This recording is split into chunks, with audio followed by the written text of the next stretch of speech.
Hi everyone, my name is Dylan, and today I'd like to show you how easy it is to design your own logo with the GoDaddy Studio mobile app. Now, whether you're at the very beginning of your small business journey or you're looking to update your brand's identity, designing a logo is a really fun and rewarding process, all the more so if you do it yourself. So before you fork out on hiring a designer, let me show you how simple it is to design your own logo. Now, as always, the easiest way to get started with a design in GoDaddy Studio is by using one of our templates. And you'll see in the template feed right at the top, we do have a logo quick start tab. So if you tap on that, you will see a whole bunch of pre-designed logo templates that we have for you, spanning a whole range of different styles. So there are hundreds and hundreds to choose from. You would simply scroll through, and if anything catches your eye, seems like it's in sync with your brand's own identity, you would simply tap on that, and then it's very easy to edit any of the elements. For example, just starting by replacing your brand name, and then of course making any minor adjustments that you need to. So that's a really simple way to get started. But let's take a look at the slightly more creatively challenging option of designing your own logo from scratch. So let's jump onto a blank canvas and start with the most important element of your logo, which is of course the name of your brand. In this case, I'm going to be creating a logo for a hypothetical barbershop called Slick. And once you've typed the text and added it to your canvas, the all-important job of selecting the perfect font begins. Now, as you probably already know, GoDaddy Studio has more than 600 different font options to choose from. If you tap on this little upward arrow in your font tray, it'll take you to our font library, and here you can start to explore all the different options that we have, categorized according to different design styles and occasions. In this instance, we do have a specific collection called Logo Type with more than 40 different fonts, and these have all been selected for use specifically in logos. So that's a good place to start. But of course, the most important consideration is your brand's identity, your own unique style. And second to that is legibility. So you're going to have to use your best judgment here and find that balance between something that is very impactful, quite unique, has some personality related to your brand style, but also nice and easy to read. So for today's example, I've decided to go with Hagrid text. It's got a few different weight and italic options, and you can further customize your text down here by tapping on the Style tab. And here you can do things like change the spacing between letters, and you can adjust the capitalization very easily with a single tap. I think I'll go with all caps. And you can even start to curve your text, which, as we'll see a little bit later, can be really useful for a logo. So selecting the right font and making some minor adjustments to customize the text is arguably the easiest way to create a logo. Something like this looks really good. You can see how it looks in different color combinations too, using the themes tool just to see how it looks out there in the wild. And something like this is called a wordmark, which is a logo that only uses text and no graphics.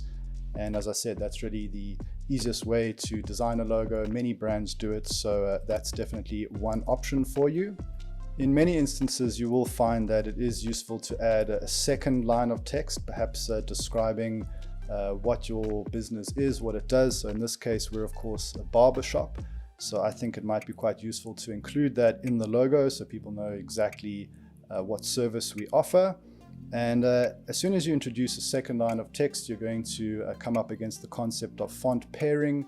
There aren't many hard and fast rules, but some good guidelines include choosing a font that's not too similar and not too different, creating a degree of contrast so that they stand out as separate lines. So either something like this, where my second line of text is in a much lighter weighting, it contrasts well with the very heavy hero logo text, or an example like this where I've gone in a completely different style, contrasting a heavy display font with a more expressive brush font. Taking things a step further, you might want to include a third line of text. Again, this is something that's very commonly done. It might be the location of your business, or perhaps the year your business was established, or a catchy slogan like the best cuts in town or something like that. It's even quite common to see up to 4 lines of text in a logo. It does start to get a little bit busier, but it can be done if the right design principles are adhered to. Most importantly, you need to be aware of type hierarchy. So the most important line, in this case obviously the name of your brand, should be much bigger than the rest of the text. But you can see it is possible to combine 3-4 lines of text together in harmony in your logo. But for my purposes moving forward, I'm happy to stick with this 3-line logo, Slick Barbershop, Cape Town. And it's really important to make sure that your logo looks really good in black and white first before you move on to adding color. So you might want to just colorize this background in white just to make sure it looks good. And it's definitely a good idea to try the inverse too. I can see this is really legible, it's easy to read. So I'm happy with that. So perhaps I'd want to start exploring some different color combinations using my brand's color palette. Using the themes tool makes it really easy just to cycle through some options. It automatically picks those combinations for me until I find the perfect one. All right, now let's go ahead and open up Pandora's box and take a look at all the options you have for graphics in your logo design. You can tap on the graphic icon at the bottom here to go to our library where there are tens of thousands of options to choose from. So it definitely helps to have some idea of what you're looking for. Starting with very broad strokes, we could search for logo in the graphics library, and you'll see right at the top here there are quite a few collections that we have designed specifically for creating a logo with all different types of elements in different styles. Something like Logo Elements by Anna, for example. Just this collection alone has more than 560 different individual elements to help build up your logo. So there are really an almost endless number of options to explore.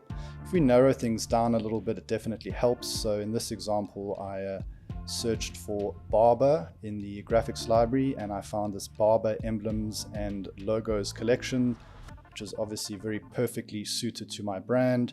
And once that's in your on your canvas, it's very easy to just move around and resize. These yellow guidelines that you see popping up are very useful to help you keep things centered. So this graphic's working really well for me. It's definitely an option for me to consider. I love the scissors icon, creating the association with the barbershop. And then of course this shape sort of holding the entire logo together works really well. In the same vein, you could start to play around with different frames. We have plenty of options for these. If you search for frames in the graphics library, these create a slightly more ornate holding device for your logo design. But of course, the simplest way to do this would just be using a simple shape like this circle. Circles work really well. But of course, within our shapes library, we do have some different options for you.